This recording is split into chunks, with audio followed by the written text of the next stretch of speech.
We are late. We are never late, and that's why we didn't play the intro. Damn. I'm confused. I'm all thrown off because I needed the intro. Yeah. Like I needed the intro. It's our routine. It's our routine, and it's time for me to like get rid. Oh, wait. Is he coming? Let's see. Does your internet work? Hello. I'm just fooling. So did you turn it back out? Did you turn it off and turn it back on again? No way, dude. My problem was so far beyond that. Like that was way. That was like 1980s problems. Let me set this up, right? Because I experienced this from another angle. Oh yeah, that's right. Chris. Hold on a second, guys. Everyone, listen. Bill and Chris were meeting before the show. I was talking to my dad about some work stuff, so I was not in there. And Bill could not hear Chris. The internet was glitching in and out, and they couldn't hear each other. So go ahead, take it away. So Bill is over here, and he's like talking to me, but then it's like every other word, and he's telling me, "Dude, you're freezing," and I'm like, "No, I'm not. It's not my internet. My internet's good." So we're kind of having a half-assed conversation where Bill can hear like every other word, and then just out of nowhere, I see Bill pick up his phone, and then it starts ringing, and then some little lady answers the phone. She sounded like an older lady, little sweet old lady, sweet old Southern lady. What's up, honey, darling? She's from Georgia or something like that, right? And she, and she's got a Southern twang in her accent and whatever. And so Bill's trying to explain, my internet's not working. And of course, the first thing she asks is, well, and she asked it really politely because Bill wasn't talking to Sanjay from India. He was talking to Marianne from Georgia, right? I know there's anything wrong with Sanjay. No, there's nothing wrong with him. But the language barrier is a little bit different there sometimes, right? When you're trying to get your internet fixed. And so she asked Bill politely, when was the last time you reset your router? And then Bill goes, well, like 10 to 15 times in the last like 2 weeks or something like that. And it hasn't made a difference, So Bill's already starting this off like, a little confrontational, whatever. And it's pretty funny. I'm on my game. Yes. So, but Bill, the thing is about Bill is his humor, the way he says shit, he says it and then he doesn't even react. Like he drops these one-liners that just blow your mind, right? So imagine you're little old Marianne on the other end of the line and she says like, well, let me pull up your network. And she's like, oh, I can see that your computer is not getting a very good internet speed. And Bill's like, wait, you can see my computer? She's like, oh yeah, I can see your whole network. And then Bill goes, can you see my browsing history? Right? But he doesn't fucking, can you see my browsing history? Right? And then she's like, no, I can't see your browsing history. And I'm over here dying, right? Because I can hear this. Fuck. So this goes back and forth, back and forth. And then Bill later on, I'm sure there was some other funny shit that he said. But then later she goes, I'm going to reset your network. Is that going to cause any problems? And Bill's like, what do you mean? She's like, well, I'm going to reset your network. Are you connected to the internet for any priority computers, any important stuff? And he goes, well, hold on. Let me close my OnlyFans. This fucking lady, this poor lady. Oh my gosh, dude. Yeah. I was just giving it to her at the end of the conversation. She was super helpful though, but like, it's still kind of laggy. I don't know. Like you guys kind of lag on my end. Hopefully it's not that terrible. It's not that bad right now. On the other end, so. Did Joe disappear for you guys too, or is it just me again? It's not just you. So what was the problem? How did you fix it?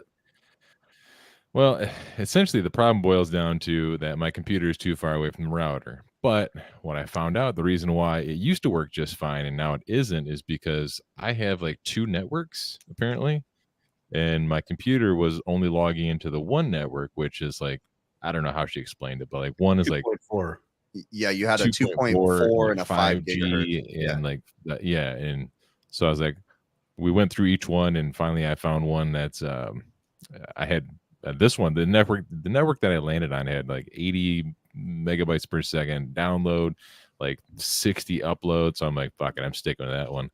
And in the meantime, she's like, you can just get an extender. You don't have to hardwire to the router, if it's a logistical impossibility. I'm like, yeah, I mean, what's an extender? Is that like those blue pills or something? Like, what is this thing that you're talking about? Rhino Thunder 3000, or what is this gas station? Oh, this poor lady. And I was like, do you guys sell those? can I buy one right now? And she's like, this is tech support. We don't sell stuff. I'm like, oh, it's like, well, you should. Yeah. You sell a whole bunch of shit. So I have mine. What I did was I did a home run connection into my office. My router is actually in my office. So my computer is hardwired. And then the rest of the house is on Wi-Fi. So that way I can get my internet, my upload and everything. Dude, I'm gonna get like 5 extenders, put one in each. I don't know if they plug into the wall, whatever they do. I'm just gonna get radiated with Wi-Fi in my office here. Like it's gonna be. You know what I use? It's gonna tingle. Google makes their mesh network. That's actually what I have, Adam. Hey, what's up, Big Clive? Thanks for stopping in, bud. Older version because I've read a bunch of stuff and the older models worked a lot better than the newer models. So I still have the older one. Clive's back to work. Is he? What did I miss? So. I miss talking to Clive. You know that? Times are tough. YouTube's not paying. He's an electrician again. I bet he's not doing it for the money. I bet he's doing it for the love of the sport. Of the glory. Of the glory. Exactly right. Holes. Oh, man, but it's good to see you guys. What's up, Jesus Fish? Michael Hausch. Me and the, what is it called? The Animal House Club. We had this little back and forth about strippers and filter and hooker dust and all sorts of I did fun see stuff. a little bit of that. Speaking of hooker dust, Bill started to dive into a little bit of room pressurization stuff at his Building house. science.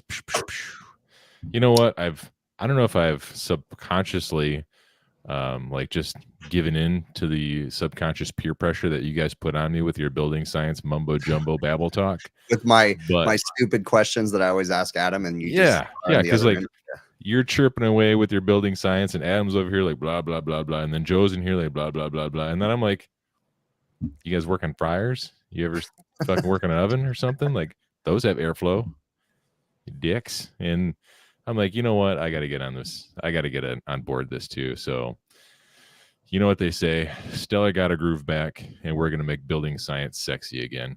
So Steve Rogers, you can take that to the bank, son. Are you going to have to move again? Well, we haven't got that far into the testing. so far, all he has confirmed that his crap is screwed up. We confirmed with my fancy, where is it? Your fancy DG8. Chris wants me to tell him a story real quick. My fancy DG8 from Mr. Christopher Hughes over at the Energy Conservatory. Boom. Can you hear that bell? Is it good? Yeah. Yep, I can hear it. It's good. It's loud and proud. Like me. Yeah, so I was testing the 2 main rooms that I'm having comfort issues with, and I originally was testing them in water column inches, which I assume is correct, but for some reason Adam says it's not. So he told me to test it in pascals, which I still don't fully understand what pascals are. So it's a small unit of measure. It's just more precise. It's just it's the easiest way. It's more precise, man. You know? Oh, okay. It's like tablespoons, comparing a tablespoon to a cup. If you tried to measure, I have people that like to interrupt my live stream, even though I'm like, hey, I'm gonna go do something. Don't interrupt me. It's like simple directions just can't be followed in my house. So anyway. Yeah. Bill. But yeah, so back to the sorry, brain fart.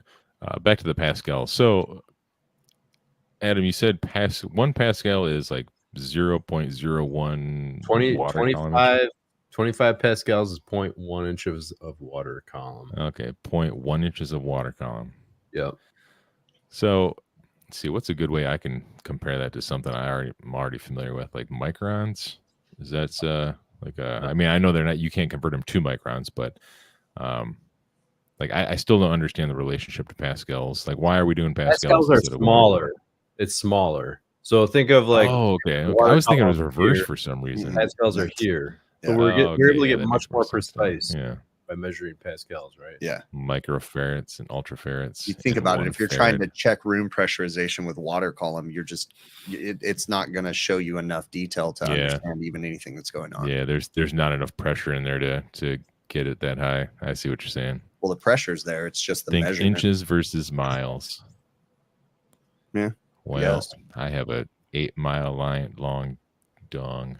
Then Yeah, I guess a good way to to put it is it's like trying to measure the size of your door opening in miles versus measuring it in inches. So you can actually see it. At the end of the day, you have some room pressurization issues in your bedrooms, correct?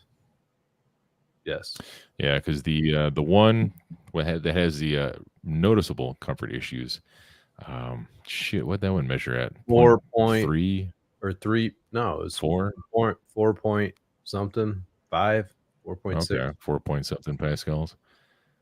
So that one you were telling me with that high level of pascals that, and that's with the AC running, of course. I have supply air going into the room, but not enough going out of the room. Well, you don't really know, because we don't really know what it should be, right? Like, we have no clue how much airflow that room actually needs to start off with, and we don't know how much airflow the room has right now. All we know is like, But you don't have a return path out of the room or big enough, right? Yeah, so I do know that room has more pressure than the hallway, which is where I was standing when I measured underneath the door. Correct? Right. Okay. So I'm curious. So as you know, because I've been just learning the tiniest bit about building science, Bill, and so now you're starting to learn the tiniest bit about it too. And understandably, there's so much more information, right? We're just barely breaking the ice on learning a little bit about this, but can you think, like, what do you think when you think of all the air conditioning contractors now that are just, let me just throw a bigger unit on that. Let me just, oh, this will work fine. Let's just wing this. Like, it's starting to make your brain starts thinking, and you're like, holy crap, we've been doing this wrong for so long. Right. And you know, like, before I even started scratching the surface on it right now, like I'm doing, because I still have, like, I mean, I wouldn't even say scratching the surface, like, whatever. I'm just like looking at the surface, thinking about scratching it. Even before that, when Adam was really diving into this and like explaining it, that's when I was like, wow, there's so much more to this. Like, I never ever want to do a residential side job ever in my whole life, because there's so many variables. But the scary thing is the residential ones are easier than if you're trying to be this precise on a commercial one. Like, nobody's doing that. Like, very few people That's are. true. But I mean, trying to be precise on a restaurant, like legitimately fixing a restaurant's problems and having perfect pressurization, like, is damn near impossible. And see, I think that's where it gets kind of cool, as far as like air testing and balancing restaurants. Yeah. That seems like it'd be kind of cool to get into now. You'd be so surprised. And again, I'm sure there's great air balance contractors out there. I'm sure there is, right? But a good majority of the air balance contractors that I've ran into in the field are literally just following a set of plans and just measuring things and writing numbers down and not actually doing any sort of calibration or like making changes. There is ones, but the ones that restaurants typically hire, they're not the big budget people. They're the low budget guys that are literally just going out there and measuring a flow, adjusting something, and moving on. They're not putting logic into it. They're not designing, right? They're not a designer that's coming in and saying, this is what it should be. Let's go and test it. Okay, now let's fix it. Let's do this. Let's do that. So there's bad air balancers too. Just like there is bad home performance contractors. Like, you know, there's going to be bad in everything. Well, I was reading a post with, I think Russ King responded to somebody. It was that Tim D'Estasio or something, I think it was. Oh, yeah. Actually, I was going to chime in on that because Russ was defending. Keep going. Yeah. It was like, he was saying like, HERS raters in California just pencil whip everything because they say everything passes now. In the beginning, everything, you said this in the past. I say that all the time. Everything failed in the beginning, and then all of a sudden everything passes. Everything passes now. And he's like, that's just not reality. And Russ is saying, well, things have gotten better. You can't say they're all bad. And he's like, well, everything that I test fails, even though the HERS raters say it passed. So, you know, maybe that's not the case all around, but everything I test fails. Yes. And there is good people. Russ King has been doing good trainings, and he's been teaching people the right way to do things. But when you leave the classroom setting, are they really implementing those things, or are they fudging numbers? That's the true question. Right. And there's a lot of, you know what I started I mean, it hasn't been all that long, but I started paying attention to like the sensible heat ratio and the sensible heat factor of a house and the equipment and setting up your airflow in that. And for years, I was always taught on a variable speed furnace or air handler, you set up with dip switches or the controller, whatever. If you set it up for this amount of airflow, that's how much airflow is delivered. It's very precise, and that's how much airflow is delivered. And since that time, measuring airflow with either the ASIN powered flow hood or the TrueFlow, it's not correct. Correct. And what I found, and I think Steve Rogers said that Genry started noticing this, and I think he noticed it on a TAM something train air handler, is it is fairly correct when you're at the rated pressure of the equipment. So if it's running close to 0.5 inches of water column, you're pretty close to being okay. But like as soon as you start going past that threshold, like above or below, you start getting farther and farther away from reality. So, and that's one of the things. Like today, I installed a piece of equipment, and my goal was to get around 1160 CFM on a 2.5 ton piece of equipment. Yeah. And I set it on the it's an app. It's a Cool Cloud app or whatever, and it said it was running at 1160, and then I tested it, and it was around 900, 920 or something like that. Like, so you could see how far off reality.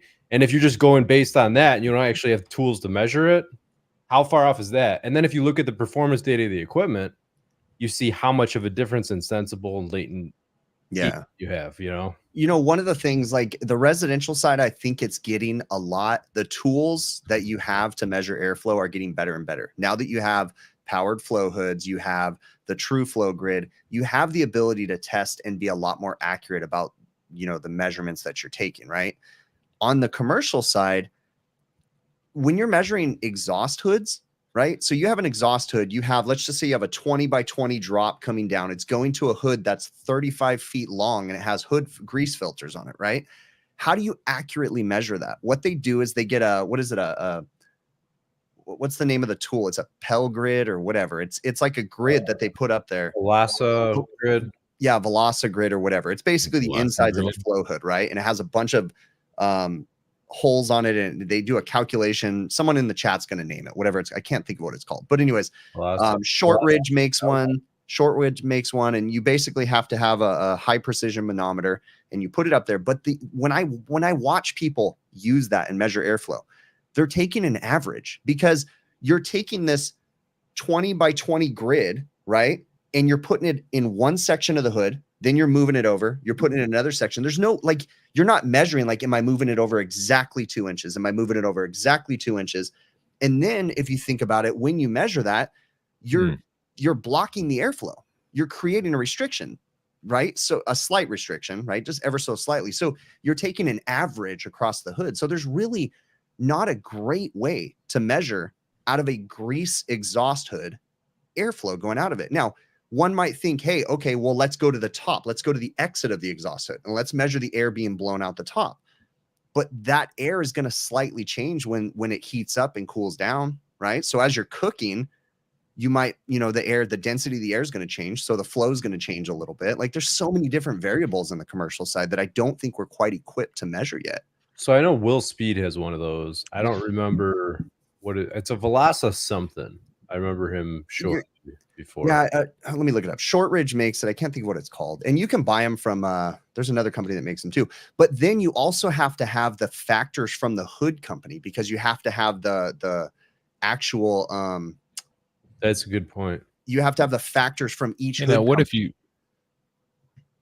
Boom. Christopher Hughes. You could measure kitchen hood and exhaust of the blower door, and the building is Velgrid. There you go. Velgrid is what it is. Velgrid, not closer than a Velgrid measurement. But restaurants are so leaky. That's the thing. Like, they are so leaky. So yeah, I guess you are right. You can look for a difference once you turn on the hoods. Like, you can measure with the. What if you took the I forget the name of that filter grill thing that the Energy Conservatory makes. What is the name of that thing? What's filter thing? You slide in the filter panel. TrueFlow. What is it? TrueFlow. TrueFlow. Yeah, the TrueFlow grid. What if you took some of those, pulled out the exhaust filters that are up above whatever piece of equipment is there, put it in there. What do you think? Could that do anything? Well, yeah, but think about a restaurant though, because as you're cooking in the kitchen, the air is going to heat up, and the speed of the air is going to change from cold to hot. But you can't use any of those precision measurement devices when the air is hot. So even when you're measuring using a Vel grid, all your cooking appliances aren't running. So I mean, yeah, it might be minute, the amount of change in the air as it's heating up. It might be minute, but it's just interesting. So, you know, as things change, I had an interesting conversation actually with Chris Hughes and Steve Rogers about this exact thing when we were in Atlanta. And it was really interesting to hear their brains start talking about different ways of measuring things. And it's really cool. So, but yeah, airflow is interesting. And I'm just barely even scratching the surface. I'm not even going to pretend that I know what I'm talking about. I'm still, dude, I think it's scary. Just being, I can't tell if you guys are talking because it's lagging again, but just being aware of this whole entire world of airflow and all the different variables that go into it and all the various things that can be so easily affected and manipulated by poorly stretched flex, too many boots unaccounted for on a duct run, you know, just crazy. It's just great. And that reminds me, I may be doing like a load calculation loosely with Adam's help, of course, with Adam holding my hand and taking me down that path. But the thing is this is a coworker of mine, and they're basically gutting and rehabbing a whole house down to the studs, and they need a duct design, a load calculation, and whatever else I can give them. And so I was telling them, like, hey, let me do this because I'm just kind of figuring this stuff out. Let me do your load calculation for you. I can even, you know, my buddy Adam will even help. We can probably figure out a duct design. And they're like, can't I just go buy the ductwork from like Menards? I'm like, yeah, I mean, you can, but what size are you going to buy? Like, how long are you going to, you know, like all these different things are like, oh, why does that matter? Like, it's like nobody knows this, or nobody takes it as seriously as they should. But well, and everyone's used to having uncomfortable homes, right? That's a good point too. That's true. You know, but compared to other parts of the world, we're obsessed with comfort here. You know, we're obsessed with cooling. You know, other parts of the world, supposedly, I don't know if it's absolutely true. I just hear a good majority of people saying this, that supposedly they're not concerned about indoor comfort very much in other parts of the world. So I don't know if that's true, but Jason Abju in the house. What's up, Jason? Oh man, this week has been we're going through another heat wave here. So today something happened though. I don't know if, like I said it on I was talking to you guys earlier, like I went and I changed a compressor today, had someone helping me, and we get all done. And I was filming it. So I was talking to my camera, looking at the saturation temp, just using a rule of thumb, you know, saying the outside air temperature. And I look at my thermometer and it's 100 degrees. And I go, I didn't even know it's 100 degrees. It feels kind of nice to me. So I'm like, oh shit, I think there's something wrong with me. It's 100 and it felt nice. Like, go figure. But I was also working in the low desert this last week and it was 120. So yeah. What happened to Joe, by the way? I don't know, dude. Who knows? He came in, he said that he had a work thing, he was all disheveled, and then he just bowed up. In fact, I'm just gonna remove that so that way it's not blocking everybody and they're not just looking at a thing there. So yeah, I have no idea what happened to Joe, but he just disappeared. So I want to show you guys the my contraption. Oh, I didn't. Did I finish the my hood I made? Huh? What'd you make? Yeah, you showed us. What'd you make? I didn't show the people. No, you didn't show the people. Show them. How do I shut out the freaking music on this thing, huh? There we go. Okay. It's not a very good video, but here. Show it. Let's see. How do I do this? Holy cow. What's up, Randy? Jennifer, you didn't have to do that. That was very nice. Dang.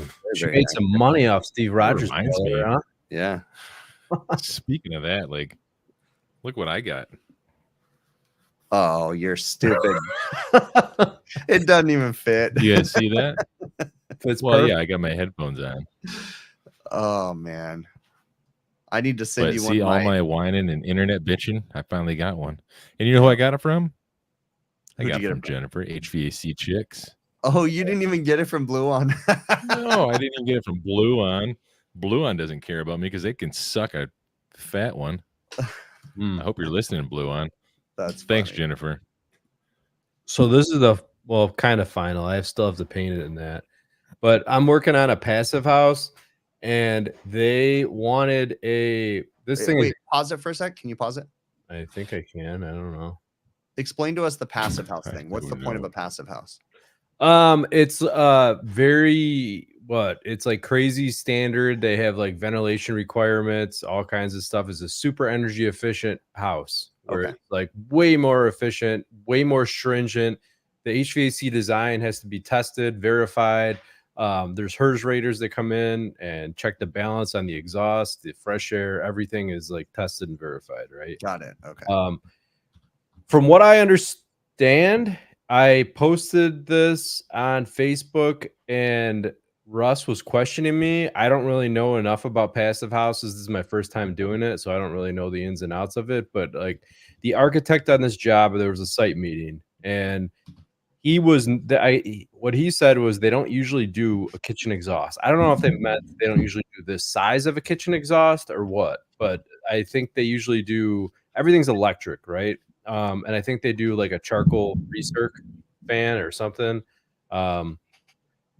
So I don't really know what they usually do because I've never done it, but I'm just going off what he said. Anyway, this guy is like a famous chef, right? So he insisted on having an exhaust, and he actually was going to have a bigger exhaust than this. We were able to talk him down to a 400 CFM. That's a big. I made that thing huge, and it's more so just to accommodate the damper and the motor. It's on a side of a house where you're not going to really see it, but the point was, the architect asked, like, he's like, I wish they made a product for a wall cap that actually sealed a kitchen exhaust really well, because everything is super leaky, right? Yep. So, anyways, I've been playing around with this. If I could get it to start, you can see I'm gonna put a little weatherproof box on the inside. This is kind of the I gotta paint it dark brown in that. Let me see. There's another video. So is this your air intake or is this your exhaust This is exit? exhaust. So you can see I have 3 different rows of gasket material. And look at this. There's my Bulimo damper. I got my little A-Team sticker. The first time the guy walks out and looks at it, he's like, yeah, I take that off. That's funny. But anyways, yeah. So I'm gonna do a little box on the side and underneath the damper. So all my electrical connections go right into that box. And then whatchamacallit, I gotta paint it brown, and I have to test. Oh, I'm supposed to go to Doug Crawl's house to test it. I tried testing it with my Retrotech duct tester and my ASIN flow finder to measure the leakage across it, and it was too low for the ASIN to pick up.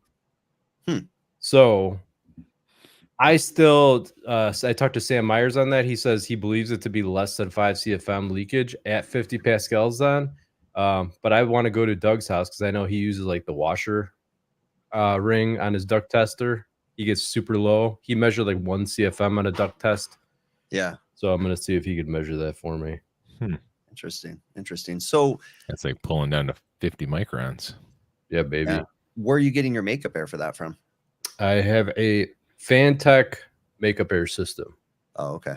So that's also, which honestly, I think he'd be a lot happier if he used inline resistance heat for the makeup air, but it's a passive house. They're really stringent on usage, and they have solar panels, and they try to like balance out all the usage in that to be net zero. So they're not going to do it. So they're not going to have any heating on the makeup air? Just blasting freaking. So yeah, that sounds smart in January when he goes to freaking cook a bunch of stuff, and then his damper gets frozen. Like there's going to be ice on the freaking gaskets as it's trying to shut, and I don't know. Or it's going to be frozen shut. The whole thing is, I think. Go ahead. I was gonna say, how do you account for that in a load calculation? That seems like such a wild variable. I assume you just go by You're, design outdoor temperatures. so like it's not accounted for because you're not using it on a normal basis, right? Like in this house, in this circumstance, we want to try to get as aggressive as possible, which we Mhm. are like at around, this is almost a 5,000 square foot house in Chicago, 100-year-old house, and we're using a 3-ton heat pump with no backup. So That's bonkers, dude. yeah. So that's a good question. Jonathan Hughes makes a good point. He says he thinks we're getting too worried about efficiency. I mean, I can understand that argument, I guess, but at the same time, how much is too much? That's true. And like we're like, I mean, maybe there's a lot of people that have been worried about things for a long time. Like I just haven't been. Like I've been ignorant to the whole topic, right? Yeah. But like now that you're starting to pay attention to like why are people not comfortable? And Yeah, then I you was start just getting gonna into say that. different- Yeah, and you start figuring out the reasons why this happens, and then you're like, oh, well, I think efficiency is like a byproduct of that. Like if you do the right things, it's naturally efficient. I think there's like an efficiency of like fiscal dollar amounts of energy usage and all that stuff, and I don't really care about that. And then I think there's this efficiency of the mechanical capabilities of an appliance and how comfortable you can make yourself, and like that I can get behind. The financial stuff is whatever. Yeah. And that's a conversation Adam and I were having too about where you dumping the makeup air. So that's another thing. There is not a good place. If you guys saw this setup, there's like no possible way to get it into the kitchen. So I am dumping it high. It's really pretty tall ceilings where I'm going to dump it, and it's into like a little hall area right adjacent to the kitchen. So it's not going to be a place that people hang out. If anything, they might walk past it, but it's right next to the kitchen. Yeah. But like, it's really hard to squeeze all this crap into a 100-plus-year-old house that was never designed or built for this in the first Yeah, place. that's crazy. It's not a new house. You're trying to cram this into an old house. Yeah, we have somebody in Facebook said humidity. We have we're gonna actually do a Santa Fe dehumidifier as well. I don't know. Just a whole Honestly, house. this house, I have no part in any of the design process of it. I was going to try to attempt to do it, and I started diving into it. I'm like, this is a serious freaking, I don't have experience with this. I kind of want to be handheld through this. So Yeah. I brought in a friend of mine that's an engineer on it, and I'm glad because it takes a lot of liability off of me. Well, that house, like you probably already explained this, but is this something where they just took it, gutted it down in the frame, and like started with insulation? Like they're just going balls out. Yes, it's actually going to be Everything. It's they're doing double stud walls, so they're taking the exterior studs that were originally there. That's all going to be closed cell foam throughout, and then they framed a house inside of the house. So there's another set of 2x4s on the inside where they're going to use rock wool insulation. So Chris brings up a good point. Equipment efficiency or install efficiency, big difference. And he's saying that he'd much rather have a tight duct system over an inverter with duct leakage. And I think that's a big issue in our industry right now because you have people that have been in the industry for a long time. Well, I've been doing this for 25 years and I've never done it that way and it's worked just fine. Yeah, but what's just fine? That's true. Your just fine is what I was taught as just fine. And we've quickly realized that that's not right. Pulling vacuums, we stopped pulling vacuums a long time ago, proper. And we just started winging it, and it worked just fine, but it's like, I don't know why I just thought of this, but you guys ever watch that show Hoarders? I'm sure you know of it. You know the premise at the very least. I know some hoarders. I've been involved. What do you think like the airflow situation is in a hoarder house where they got like 20 years of just buckets of shit and garbage and everything just filled to the rim with the house? Obviously, I mean, the airflow is not going to be great, but the particular hoarder that I knew was a family member, and we helped to clean out their house, and it was just dusty and dirty. There was no dead cats and freezers, and there was no shit buckets, but it was just 50 years of newspapers. But And- like stuff gets stacked on top of supply vents and return Yeah. vents Oh, and yeah. everything else. So you do have issues. Like I've seen that quite a bit, and it's really weird. People stacking things up like that, and then they're like questioning you. Well, that can't be it. It's like you're trying to get air into a room and you're blocking everything. What do you mean? And like you also see these houses with airflow problems, and you go around the house and they have like 3/4 of the vents, the supply vents, shut in the house. Like, why are you shutting them? Yeah. That reminds me of the conversation you said you had in one of the other Facebook groups, trying to explain certain what I would almost consider basic concepts of science, Yeah. airflow, and On this and that. On a side note, to kind of hijack this, the particular hoarders that we were helping to clean the house, they were also like from Depression era. So they hid everything in their house, and they had money hidden everywhere. And we didn't realize that until we had cleaned out half the house and filled up roll-in dumpsters, like Who's that? and had them dumped. And then we started finding money in books and money underneath. And we're like, oh my gosh, imagine all the stuff we threw away. No, they wouldn't. I wouldn't have told nobody I found nothing. Nope. Never had this conversation. Yep. Well, so shit, let's go look ahead at and that. get to the bottom of this. Let's explain yourself, Joe. What's going on here, bud? It's more important than us, Joe. Yeah. What the hell are you doing? Oh my dude? god! I had to clear my throat. How about you turn your mixer down? Did you just No swallow a kidding, bunch right? of cum or what? Like, what are you Did I? Is your microphone powered by a shake weight? Yeah. What's First, going on, bro? first, you guys complained that my mic's so far away. Now it's pretty good. You guys are Oh, complaining. my wife it's too can loud. hear you in the other room. Yeah, dude. You're like, you were super loud, and then you grabbed your mic and you like moved it, and it freaking. I think your Sorry. gains turned way too high, my friend. Is it? Yes. Yeah. Slow down on your gains, bro.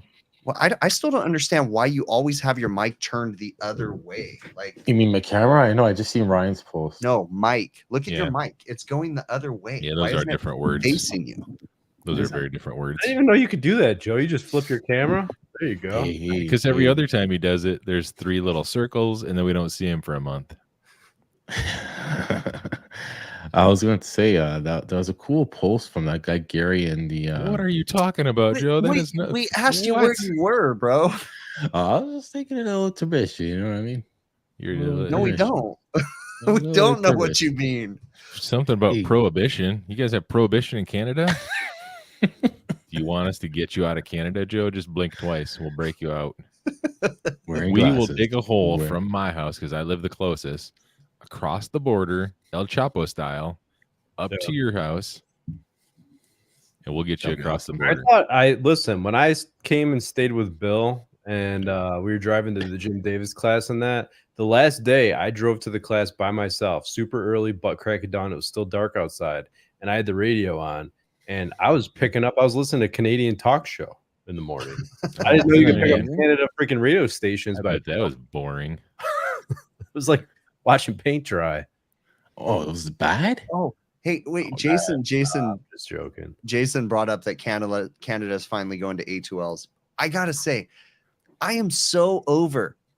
I'm sorry, but I am so over the dumbass posts from people saying, "When is the propane coming out in my A2L refrigerant?" I love Dude, Jason's man. best voice. Listen, you have to be more understanding towards people, because like we are dorks. All we do is live for this crap. So like as soon as something is happening, we research about it, we learn about it. Even though compared to like Don Gillis or Jason Abjute, We're not. we're like way behind the times and we really don't understand anything. But like we're kind of on it. And then somebody like that doesn't really pay attention, they hear about this stuff and they're like, what is Yeah, this? Holy shit, Wilbur, did you hear that? They got fire refrigerants. They're seriously though, the posts are just so ignorant. They are seriously so ignorant. Well, when are these I'm quitting. I'm not going to be in the industry with all these propanes in my I can't be refrigerant. riding around with bombs in my truck. But who even cares? Even if there was propane, like get over it. It's not a big deal. My gosh. I'm going to spend the rest of my career trying to convince as many people as I can that helium is a direct replacement for R404, 448, 22. It is hands down one of the best refrigerants you could use. You can buy it at Walmart for $25. On Chris's stream on Monday, somebody asked in the chat, like, I heard that you could add R290 to R22 if it's low on charge. 100% you Yeah, can. yeah. I got I a do it all follow-up the time. email to that too. And I was like, no, I don't. Bill said I do it all the time. Fuck yeah, bro. Oh my god. Oh, Like Howard says, be a puss. Yeah, his favorite quote now. like I just it's so funny though, because these people are so afraid of like the refrigerants, but I swear they're the same people that refuse to wear a seatbelt when they drive. But they're like, well, I'm not going to work with the propanes in my refrigerant. But it's like, you drive a freaking moving vehicle without your seatbelt, dumbass. Like, Or you're on my rights. you're sitting there trying to sweat in an old compressor or sweat out an old compressor, and you got the phosgene with a cigarette hanging out of your mouth. Yeah. You're squinting because your eyes are just bleeding. Yeah. I love phosgene. Oh my! Oh yeah, that Chris is right, nasty. Because I did say the person was like, all legality aside, and again, to be fair, the person wasn't a technician. Okay, they were curious and they were asking on behalf of their grandparents because they wanted to know if they could use a propane instead of R22 because of the costs. And I responded, and I just told them like, no, that's not a good idea. Like, don't do that. Because the system's not designed for it. It's not that I'm afraid of propane in a system, but I'm afraid that if the system, let me tell you something. Something bad is going to happen because there's enough freaking cowboys out there right now that just don't give a crap, and they mix whatever. Like, there's people mixing R410 with R22, R22 with R410, 407C, MO99. They just dump it right on top, and because their next door neighbor's cousin told him that his brother did it in Arkansas and it worked great. Like, And, oh yeah, my supply house told me it's good, so I trust him. So like there's no doubt in my mind that something is going to happen. I don't know how bad it's going to be or if it's going to be whatever, but like people don't. Everything I work on, Well, unfortunately, it's probably going to be one of those dumbass things like it happened in whatever those third world countries are, where they pressurize the system with oxygen and the damn thing explodes and blows up the whole roof. Blows up. Yeah. Everything I work on, like I just add in refrigerants, kind of like the ratio of a Long Island iced tea. Like a little bit of the brown, a little bit of the clear, a little bit of the fizzy stuff. You're good. Yeah, are we not supposed to be talking the way we're talking if you have nephews on here or nieces on here? He actually wanted this is Joey. He was going to come here tonight because he wanted to be part of the stream, but he didn't show up, so he's not. Sorry, Joey. Oh, okay. Oh, he didn't show up? Joey from who? Joey from Blossom? Like where? My nephew said in the freaking comments. I have a Mike. Apparently, I have a Mike Tyson line on my dome. He's from Louisiana. He lives in the house that we did that Standard 310 video on. Cool. What a great name. Damn. That kid lives in a nice house, man. Yeah. Somebody said a good question in chat. What do you guys usually? I guess this pertains more to items. What they said. Residential. Basically, would you prefer installing a piston or TXV inside a resi system? I went up and down with this during TXV. I got really upset with TXVs when that whole but come to find out, the whole oil additive and the TXV Copeland mishap. Yeah.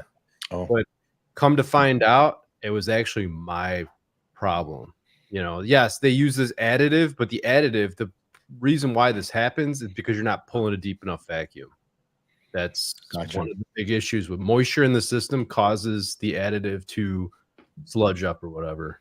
Yeah, there's that whole debacle. I think Copeland swept that one under the rug and just hoped that one blew over. But that really was a big deal. I mean, essentially the way that I heard it, and correct me if I'm wrong, but Copeland used a different vendor and the vendor used a non-approved rust inhibitor is what I heard. And the non-approved rust inhibitor had a reaction when the compressor was put together, pressurized under certain temperatures, and then it started plugging everything up. I heard it was if there was moisture in the system, the moisture reacted with the rust inhibitor. That's what I heard. I won't be surprised. Yeah. I don't know that you'll ever get the true thing because they probably don't want to talk about it. You know what I'm saying? So well, you just hear through the grapevine kind of a thing, like, oh yeah, this happened. But ever since that got cleared up and they fixed that, man, I have not had a TXV that failed. It's Yeah. been freaking gold. Right. And that's what going to my, like, I use all TXVs now, but in the past, I remember always saying, I should get piston. It's another component. It's going to fail. But then now it's shifted over a while back to, you know what? TXV helps with those non-filter changers, or, you know, it's better in the long TXV is run. more either way. efficient, is what Right. it is. Yeah, it's more efficient and more efficient. It's always It helps, doing a constant, making sure your evaporator is always full. And yeah, you're right. But You're right. now, I mean, you know, we're going to EEVs more. I mean, EEVs have been around for a long time, but they're becoming more mainstream in residential equipment to gain the efficiencies that we need. But the downside to EEVs is that you have to be more precise with your system installation. You have to be brazing with nitrogen, which getting the industry to braze with nitrogen is damn near impossible. Like, it's just, and to be fair, I don't braze with nitrogen all the time. Like, you know, I don't. I try to, especially when I have systems that are more critical, but I don't all the time. So. Right. No, and that's another learning curve too. And I'll be honest with you, I am not super familiar with EEVs, even though I installed one today. But all I did was follow the manufacturer's instructions on installing it, and it's a communicating EEV. It's a Amana S series, the same as a Daikin Fit. This is the second one we put in. You know, I know some people have put in a ton of them, but like I wouldn't know where to start on diagnosing it. Like I know it's like a stepper motor or something that kind of winds it in and winds it out. It depends on the style of EEV. So because there is stepper valves and there's pulse width modulation valves that are essentially tiny solenoid valves that open close rapidly. So it goes from TXV, like Jason said, it goes from he's saying EEVs make CR2 more achievable. And then we heard that for TXVs of I gotta admit, I genuinely don't understand anything about CR2. I just know it's more efficient. But when you start reading into it, I'm like, what? It's just a new way of rating a system, but it's confusing to me. So. Yeah, I don't know. Like, I remember. My understanding is the SEER rating really isn't that accurate. So CR2 is a little bit more accurate. Little things contributor. Like, I remember there was those TXVs that were I don't remember the non-bleeding TXVs in resis. So like so they probably still have them in a lot of maybe recips combo. I don't know, but they wanted, I guess, the coil to be a little cooler when it shut down, so it was low, equalizing slower. My thing with the push for the more efficient equipment is that it's really stupid, because the one thing in our industry that hasn't changed is that a good majority of everything has ductwork attached to it, right? A good majority of our systems for the last 100 years have had ductwork attached to them, right? We have mini splits, but those are a fraction, right? We haven't even figured out how to install ductwork right. Right. We're just barely scratching the surface, but we've changed the efficiency of our equipment. We're like, it's going to make the world better. No, it's not. It's going to be the same, if not worse, because we haven't figured out the ductwork thing yet. We're just and the thing is, like, you will have people that will fight you to the death that I have been doing this for 30 years. I know how to install duct systems. And then you go behind them and you test that the systems that they've installed and they've designed, and they're just complete trash. You know what I mean? Like, they don't work. People are unhappy. The master bedroom on the second floor is not cooling properly. Like my house. You know, I asked a question on my stream. Do you trust load calculations? Do you trust a load calculation to tell you if your system is sized right? And you know, I see people in my comments and they're like, no, because I always add a little fudge factor. There's already a fudge factor in the load calculation, a rather large one that a lot of people don't realize. But the problem is that people say, well, the load calculations let me down.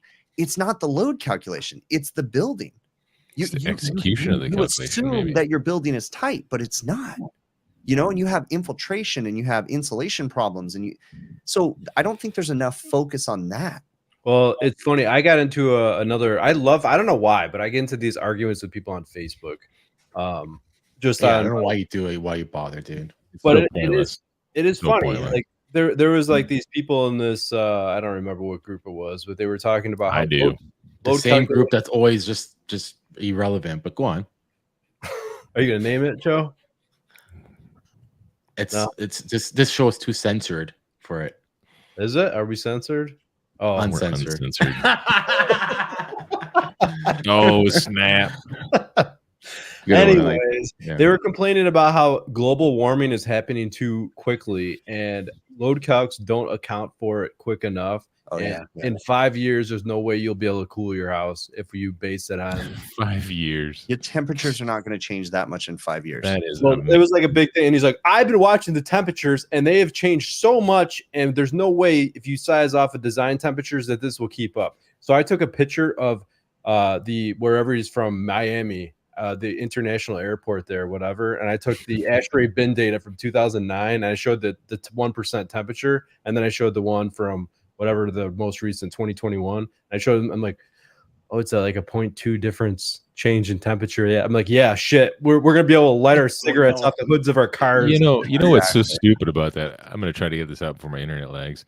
The thing that's so stupid about that is people like in 5 years, we're not going to be able to cool our house. Like these monumental events, people think that they're just so blessed to have in their lifetime to have all these ridiculous things happening. Like, the coming of Jesus, we're going to have aliens are going to be coming, monumental climate change. Like, no, calm down. It's not going to be that crazy. Wait.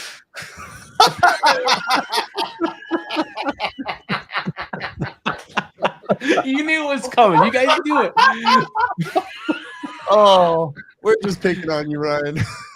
Oh, we love you, Ryan. Speaking of that, I'm gonna be on the Misfits of HVAC Oh, you're done now, bud. tomorrow. Done now. Ryan's gonna. Oh, they're not letting you in now. Oh, fuck. Not letting you in at all now. Do they still What? send those units, Adam? I don't do enough residential to see all these new units. Do they still send units with hard start kits on it? They do, but here's the thing. The funny thing with Amana, like if you use like a regular scroll communicating 2-stage compressor or whatever, they tell you they want you to add a hard start kit, which is puzzling. Recip? No, it's a scroll. And they say they want you to add a hard start kit to it if you use a TXV, because the TXV is field installed with the Amana equipment, which is like, I've always wanted to look up the compressor model off that because I know there's a bunch of people. Maybe it's non-bleeding TXV. I don't know. So it's not equalizing as quick. But anyways, like my whole point behind that is stuff like that really drives me up a wall. I know. It's like, hey, you need to add this onto our equipment. It's like, why don't you just fucking add it to your own equipment? I know. Like, why do I have to add doohickeys to your stuff? You know what I mean? And you're going to depend on the contractors. What happens if they don't? Like, it'll still run, I guess. Or are you saying the unit's trash and they want to make sure wherever you install us, it's going to have the current, the right everything. But if I remember, I want to look up because I know Copeland has like the app you could look up and see what compressors can or should they recommend hard starts and what are not. But I don't know what it is. I've been told that all these Amana units you should be adding hard starts on. Well, Jonathan Hughes. Yes, a load calculation does take those into account because you have to input that data. As part of the load calculation, you have control of saying there's outside infiltration sources. You control what insulation the house has. You choose it. You control what windows. You control what direction the house is facing, what the shading is.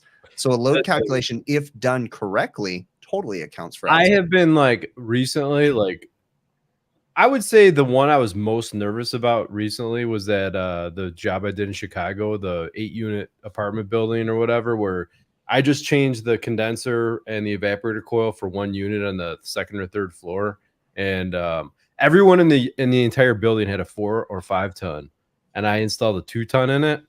And when you see that, and it's not like they were all the original to the building. They've been replaced and changed over time. They're all different brands and everything. So all these were installed at one time, and then they had companies come out and replace them with the same units. And I'm the only guy. I got this tiny little 2 ton sitting in the corner by itself over there. So, but every day today we removed the 3.5 ton, installed a 2.5 ton. The furnace we removed today was a 120,000, 95%. I installed a 60. Yeah. What? Yeah. Say that again. I took out a 120, 95%. I installed a 60. Exactly, Bill. Half? Wow, that's amazing, dude. So I got a text message from a former employee of mine today. that has a residential company, and he has an apprentice working for him, and we still in good communication. He left us to start his own company, which was totally cool. We knew he was going to do that. But he texted me today and he goes, yeah, yeah, exactly, Hausch. So he texted me today to say that his apprentice is going to school, and his apprentice was excited because he bought his first set of digital manifolds, and he took him to his school and he showed his teacher and the fellow classmates, and they started laughing at him saying, you bought the wrong digital manifolds. And this is the teacher and the students in the class saying, how are you going to pull a vacuum? You only bought a 3-port. And it's like, oh, I agree. Wow. I agree. And this is the People school. on that still. You know, Yeah. and here's the thing. I have a 4-port manifold. I will use my manifold occasionally to pull a vacuum in certain situations, but as much as possible, I understand that you want to pull a vacuum without a manifold. If the schools don't understand this and the teachers don't understand this and they're not preaching this, this is a problem. So the guy that used to work for me, he messaged me because he knows that I try as much as I can to pull a vacuum, you know, not using a manifold. And it's so the entire industry, we were talking about ductwork earlier. We're talking about load calculations. We all need to understand we don't know everything and we're not always right. And every day there's something new coming out, and we have to be open to change. And not only that, you might know something today, but not deal with it for 6 months or a year or a year and a half. And then you can completely forget what you know right now. You know what I mean? You have to go back and relearn it. No, and I'm not saying all the teachers are bad. There's good teachers out there too. Some of the best teachers will tell you that they don't know everything and they're changing. And they're like, I mean, Herman Lloyd was just saying in the chat a few minutes ago that, you know, he's starting to teach these new practices that he never did before. And the fact that he's willing to change and trying to adapt to the industry is, you know, he's better than a good majority of other teachers because he's trying to change. Oh yeah. And I'm here thinking he's going to retire, and he's building an extension on his garage. Yeah, for like with his own bare hands, he's out back digging the foundation right now.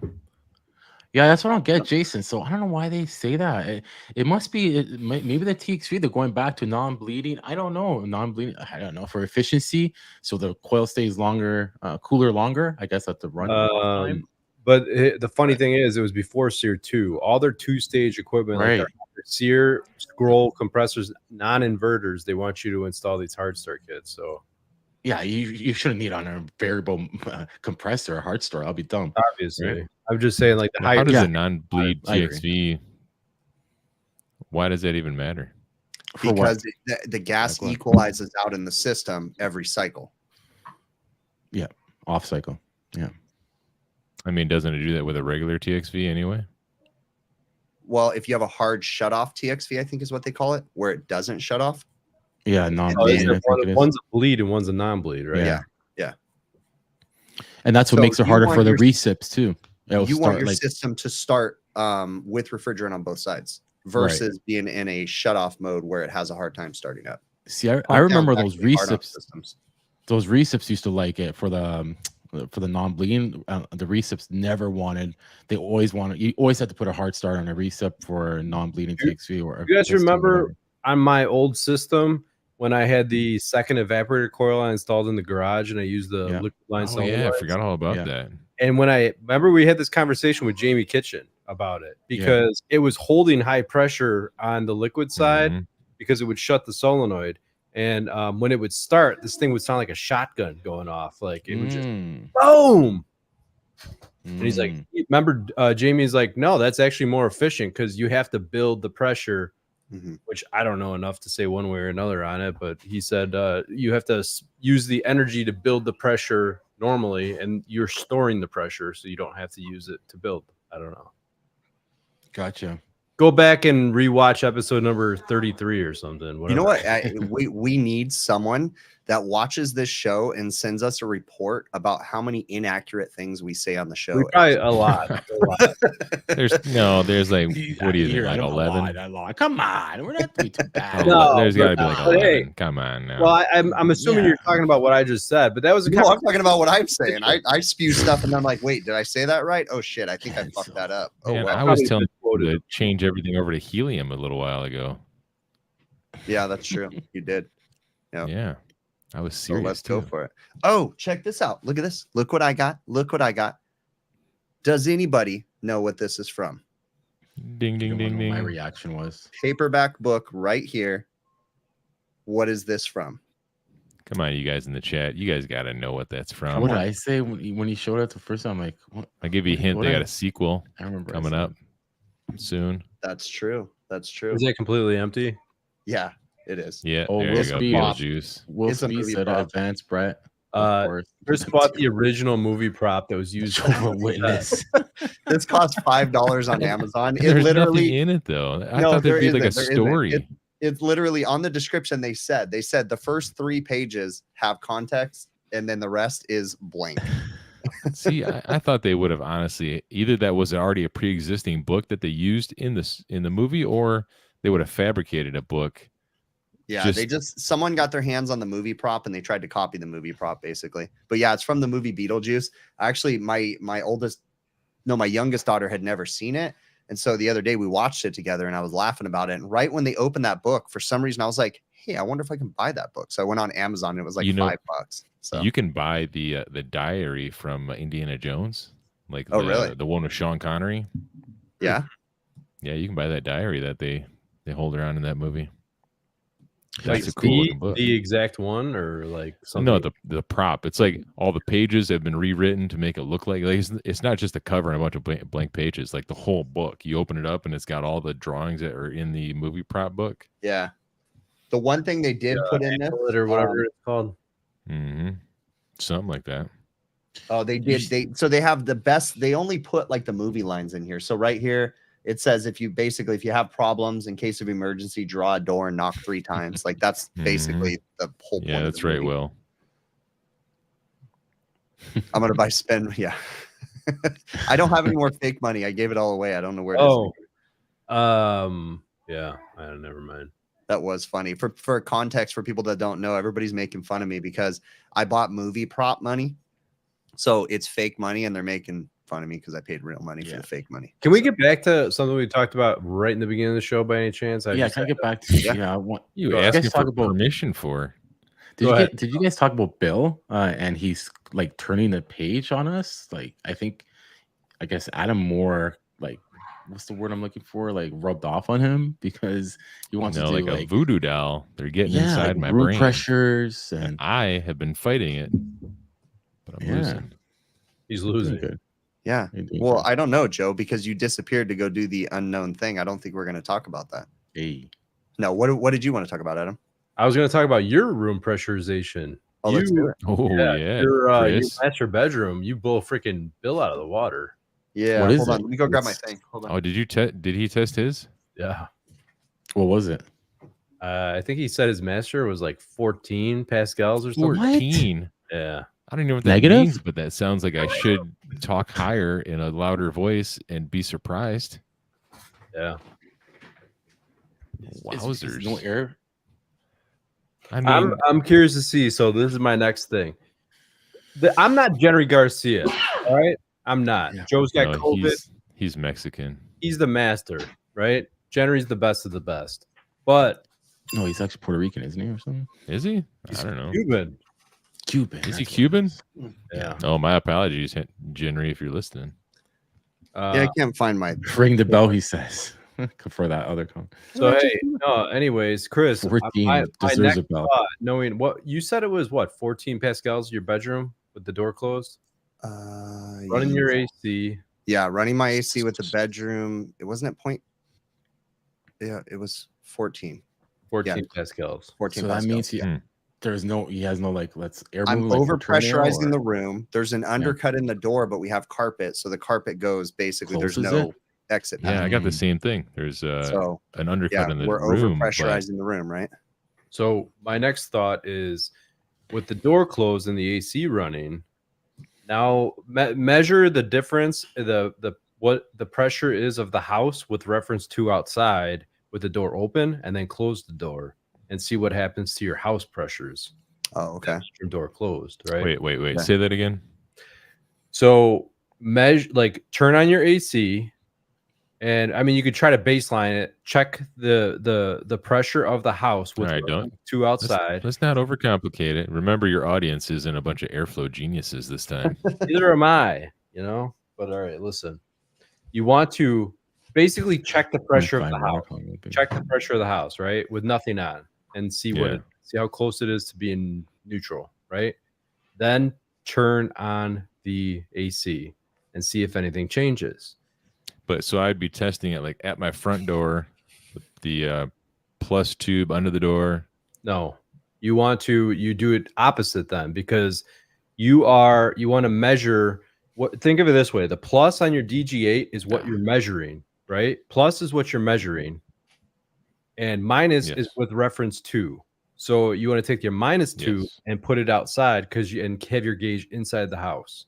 So you're measuring the house. You'll need outside. You'll need to get the tube without pinching it off very tightly underneath a door, or use some sort of a device to get it through a door so you can measure the outside pressure. Yeah.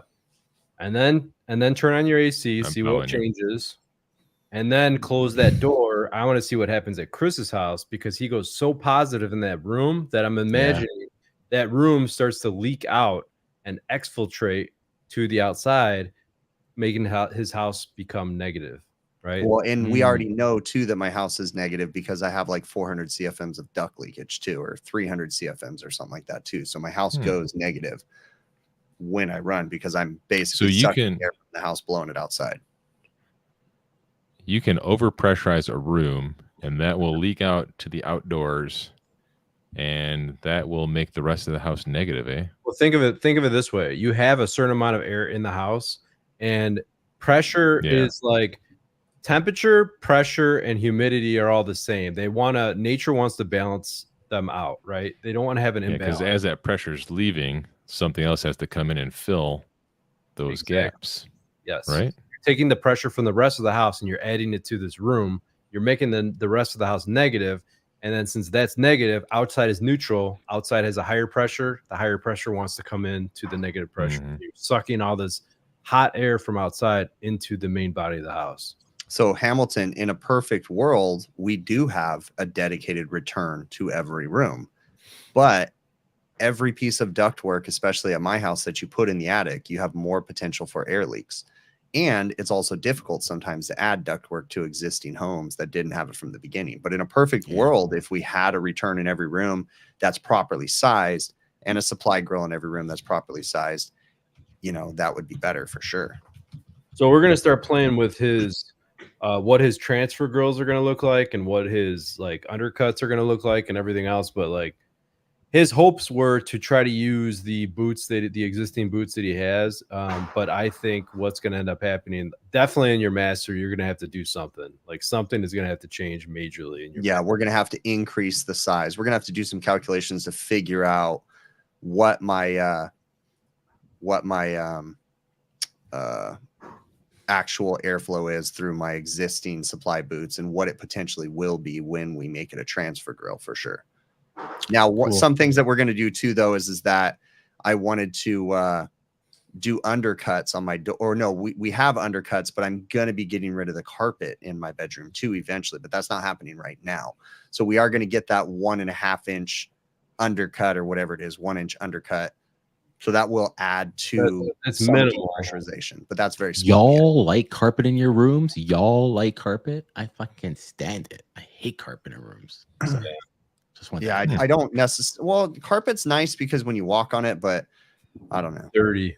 Hardwood. The problem, I have hardwoods through 90% of my house, and the problem is now that I have a long-haired dog, it's so freaking annoying. It's like having carpet at that now. Yeah, but like, think about if you have carpet. Carpet. Dirty the carpet. You're just you hiding can't the dirt. see it. Ignorance is bliss, my friend. He's like, I can see it. Yes. Yeah. Yeah. 90% of my house is carpet. We are gonna go to Bill's house. Michael House is in the chat. He's been, commenting the whole time. I'm curious to see, House, are you gonna come? I think Christopher Hughes is gonna come. We were talking to a couple others. We're gonna do a video at Bill's house to try to figure out what's going on. What do we need to do to fix it? Yeah, because I think it would be kind of a cool video, because it's new construction, and I don't think I have as drastic comfort issues as maybe like Chris is having, but I have noticeable comfort issues upstairs. Like, for example, all through the day I set my thermostat at 72, but before I go to bed, I adjust it down to 70 because if I don't, it gets uncomfortably warm and like muggy in the bedroom. Sorry. And there we go. And what was I saying now? Yeah, it gets warm and uncomfortably muggy in the bedroom there. But in the middle of the night, if I come downstairs, like to the first floor, dude, it's like freezing.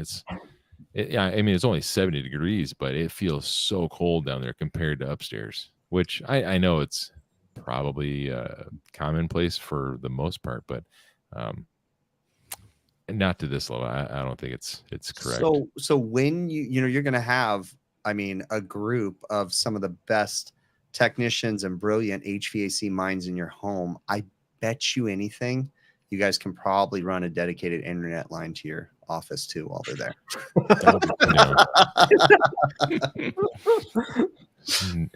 No, it's all That's airflow. good, like unless we hey can guys, somehow... help me run this Cat 6 to them. Yeah, exactly.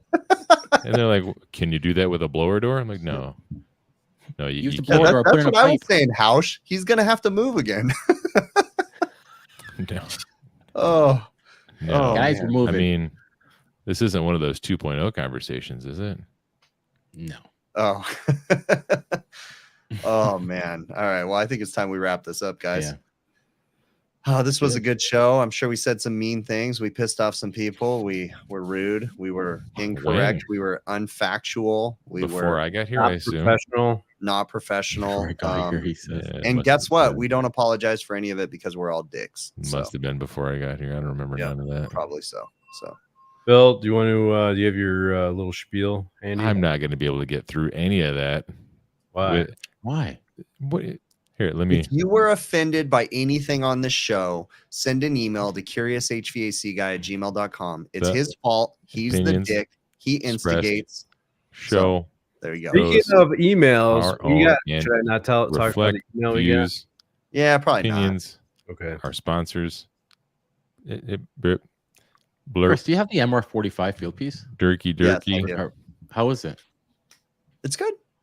Because I'm planning on maybe getting it because I need another recovery tank. if Yeah, I'm the field fine. piece recovery machine, the MR45. Yeah, I mean, I like it. It's good. It's lightweight. It works good. I've not really ever had any problems with it. I had it Quick. one time. I think I even have it on video one time where, You guys making small talk over here? yeah, pretty much where I What are we at I the door plugged of it a into a restaurant trying bad to get power away? source, and it gave Mhm. me an error message and said low voltage. Oh no, So no. Oh, it protected itself. Yeah, nice. So this is where we keep telling each other goodbye. One more thing. Yep. Yeah. that's Oh, right. by the way, never mind.